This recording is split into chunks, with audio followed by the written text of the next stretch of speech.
ছিল এবং সেই সেই কারণেই দেখা যাচ্ছে যে তার প্রত্যাঘাতে যে সমস্ত জঙ্গিদেরকে দুপুরবেলা খেতে বসে রয়েছে অপারেশন সিঁদুরে বাড়লো তাদেরকে ফলে পাকিস্তানি সেনাবাহিনী স্যালুট দিচ্ছে।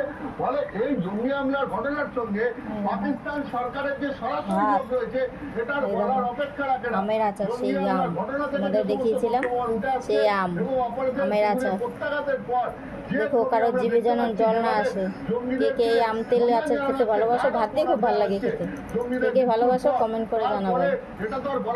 দেখো ভাত, চিংড়ি মাছের ঝোল। ভারত বিরোধী চক্রান্তে যুক্ত যে সমস্ত জঙ্গি সংগঠনগুলো রয়েছে তাদের সরাসরি মদত দেওয়া ছাড়া আর কিছু নয়। ফলে এর দায় পাকিস্তান সরকার কিভাবে অস্বীকার করবে সেই প্রশ্নই এখন উঠছে।